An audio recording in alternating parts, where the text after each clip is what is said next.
The next generation of USB-C hubs is here, and today we're going to take a look at this one. This is made by Minisopuru, and it's the 193L. Let's take a look.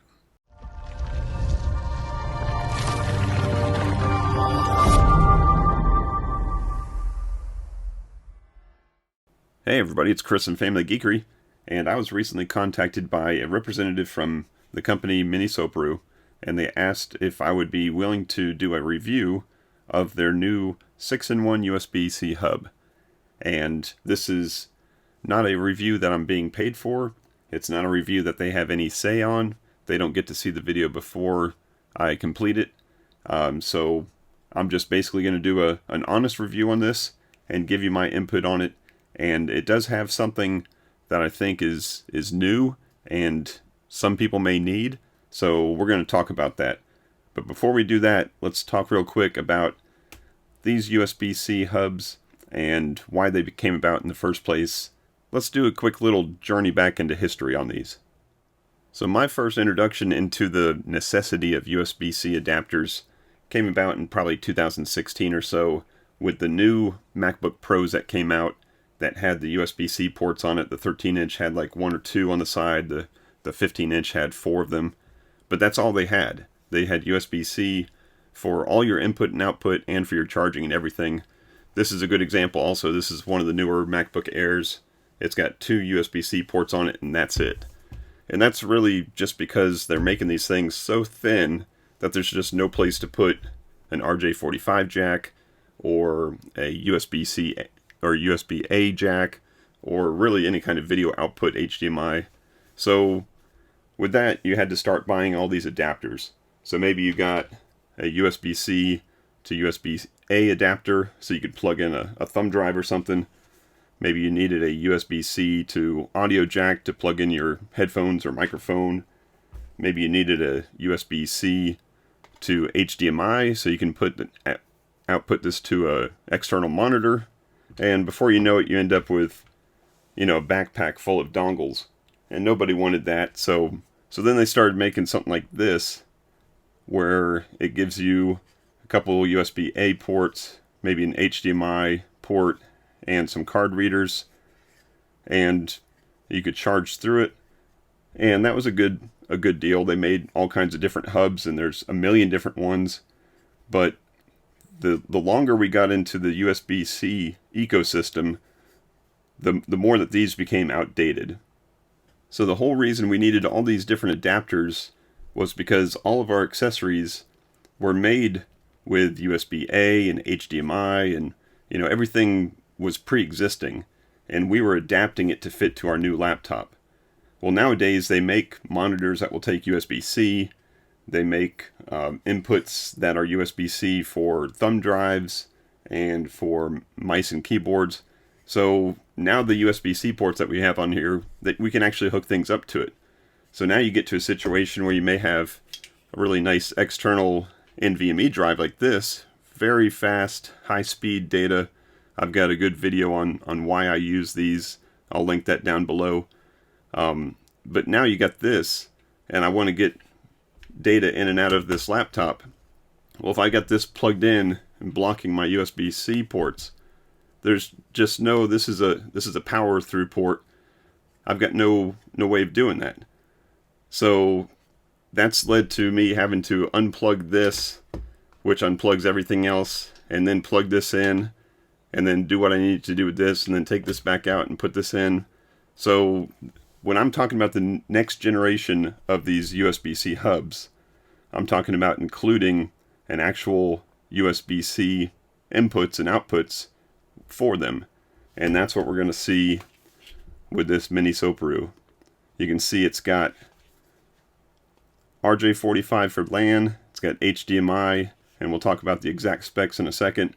But then I've got actual USB-C ports, so I can plug this into my computer, which has pass-through charging, and I can still plug in my USB-C devices. So let's go ahead and open this thing up, take a look at it, and talk about what the ports are and what kind of specs to expect on them. Alright, so let's see what's inside here.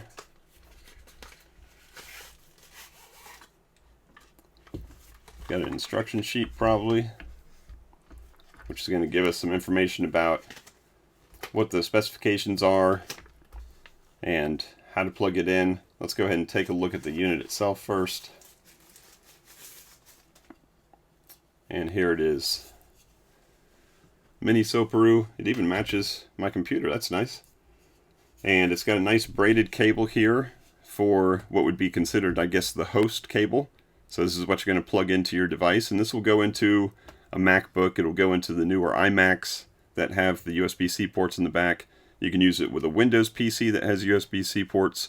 And one thing I'm excited about is using it with an iPad Pro. So the newer iPads that have the USB-C port, this will give you lots of connectivity for that. So let's go ahead and look at all the ports here. We've got, like I said, gigabit Ethernet here. We've got HDMI, which will, depending on what you're hooking it up to, it'll do 4K at 60 Hertz. And then we've got a couple USB-Cs here.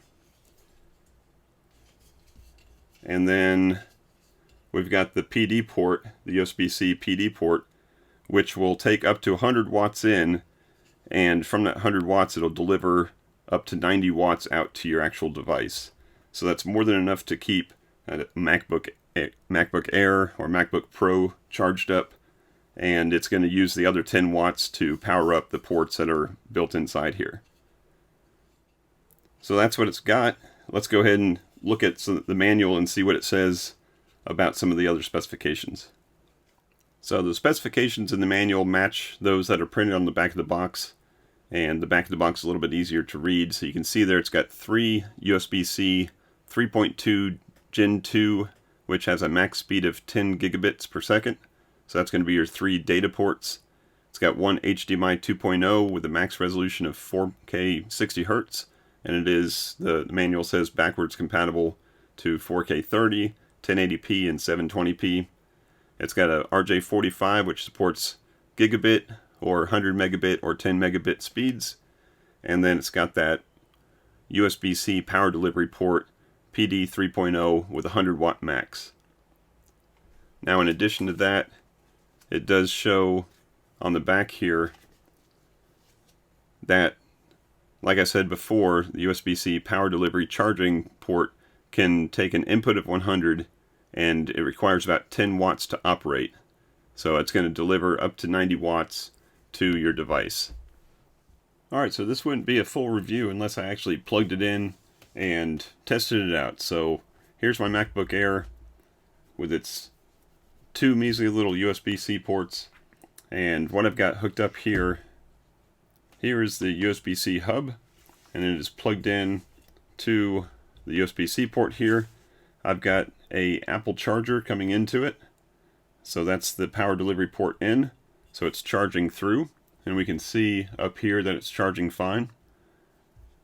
And then I've also got plugged into it an HDMI cable, which is coming around over here to this portable monitor.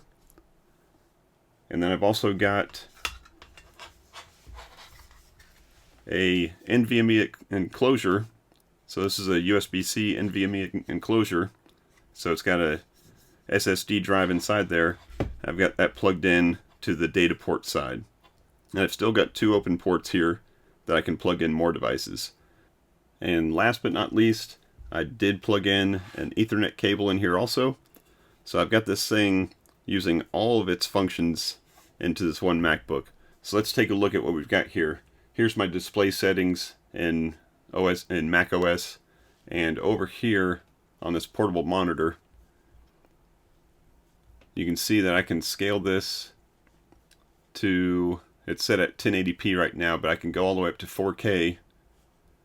And I know this is really hard to see because it just bumped up the resolution really high on this tiny little 4K monitor, but it's still registering at 60 Hertz. So I'm going to say that's a win. I'm going to set that back to 1080p. And then let's take a look at our drive. And it's right here, the NVMe drive. I've got just one video on there. It's 11 gigabytes in size. So let's go ahead and drag this file down onto the desktop and see how fast it copies over. And you can see there's that 11 gigabytes, and it's going to take about 10 seconds total. So that's just blazing fast. That's why you use these external NVMEs if you have large files. I've got a video on that also. So that's good. And then last but not least, I did run a speed test to make sure that the bandwidth through this adapter was high enough. And I've got pretty decent internet here at home, and I'm getting 152 down and 163 up, so that's over the 100 megabit level. So I'm going to go ahead and say yes, this is a 1 gigabit connection, and it's blazing fast through there. So looks like everything's working great. So now that I've tested it out and decided that yes, it works exactly how I was expected to, let's talk about some final thoughts here. So basically, when it comes down to these type hubs, you really got to just go after what it is that you need for your situation. You know, what kind of computer do you have? Obviously, it's going to have a USB-C port on it if you're looking at these. But then, more importantly, look at what it is you need to hook into it. Do you need the HDMI output? Do you need the RJ45 network input? How many ports do you need? What types of ports do you need? That's really going to determine which type of hub that you need. So I'm going to say that there's no single USB-C hub that's perfect for everyone. Just know what it is that you're looking for and then find the best one. Now, this company does make a lot of different products, and they have a lot of different configurations with different ports in them. For this particular one, for me, it would be perfect if it had one USB-A input in here. I would think there's got to be some legacy device that I'd want to plug in that I'd want to have a USB-A port. Now, of course, I can go ahead and grab one of these dongles and plug it in and then plug my USB-A device into it, but that kind of defeats the purpose. So for me personally, I'd like one more port on here, but maybe this is perfect for you.